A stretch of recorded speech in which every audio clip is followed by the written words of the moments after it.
उनके साथ में सुंदर सखियां मंगल गीत गाती हुई चलीं और सीता जी ऐसे चलीं कि जैसे कोई हंस की छौनी जाती हो। उनके अंगों से अपार शोभा प्रकट हो रही थी। सिया राम। सखियों के मध्य में सीता जी ऐसे शोभमान थीं जैसे छवि समूह के मध्य में महाशोभा विद्यमान हो।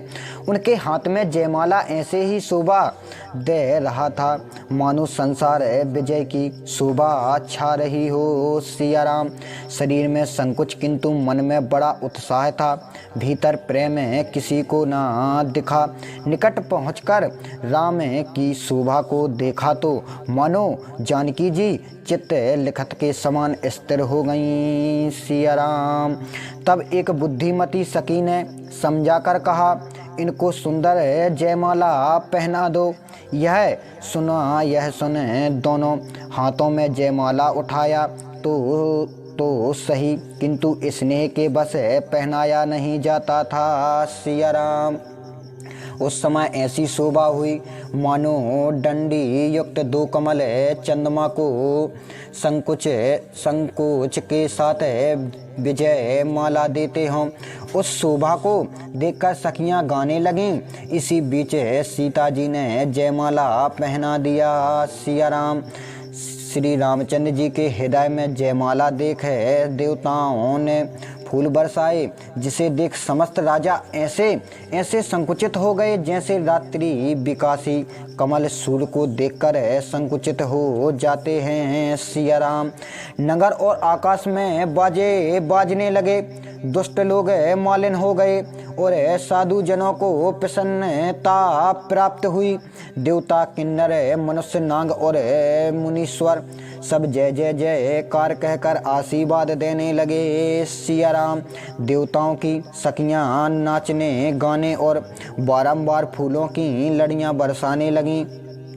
ब्रह्मांड लोग जह तह वेद ध्वनि करने और बंदी जन राजा जनक का यशोगान करने लगे। सिया राम।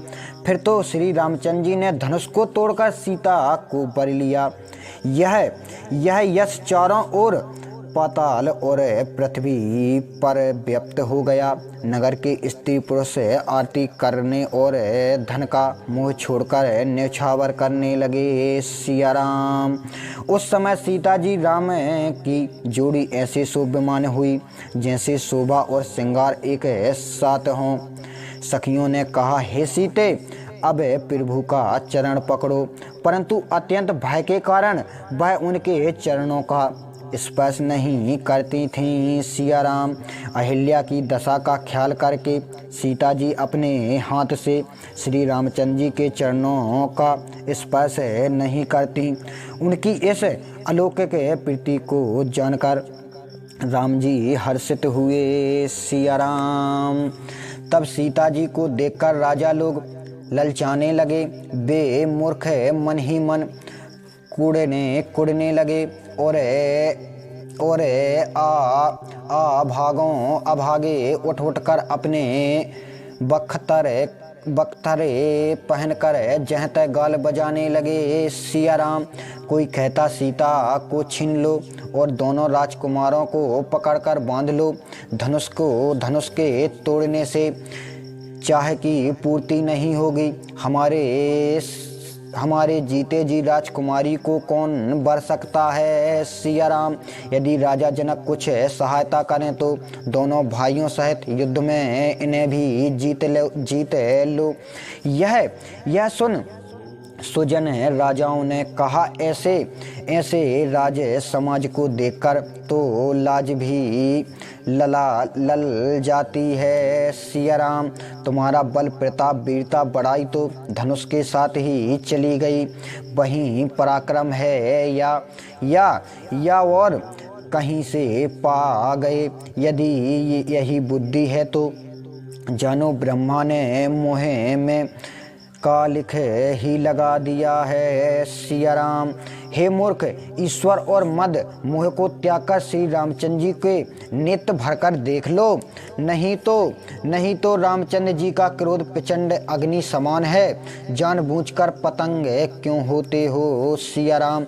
जैसे गरुड़ के भाग को कौवा खाना चाहे और जैसे सिंह के भाग को खरगोश लेना चाहे, जैसे बिना कारण ही शिव जी का शत्रु सुख और संप्रदा को प्राप्त करना चाहे सिया राम, जैसे लोभी लालची और पर धनहारी कीर्ति को कामी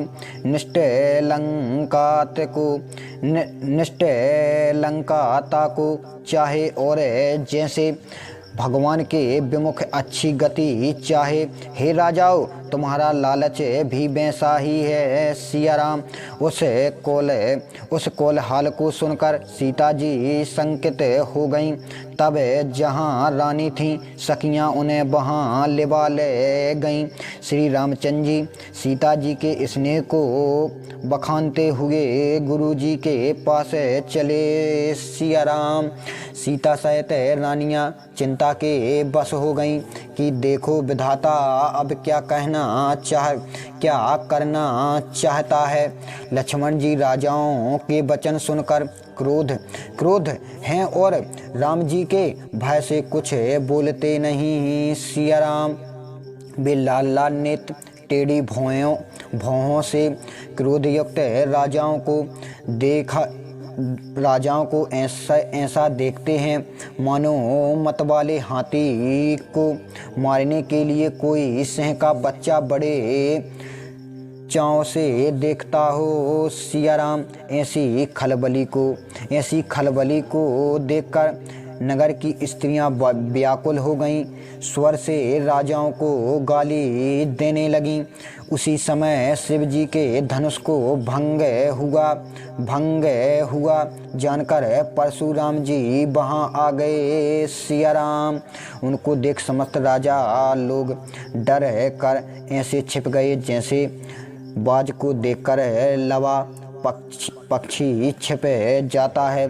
परशुराम जी के गोरे शरीर पर विभूति बड़ी शोभा दे रही है और विशाल ललाट पर त्रिपुंड चंद्रमा का खोर तिलक शोभा दे रहा था सिया राम।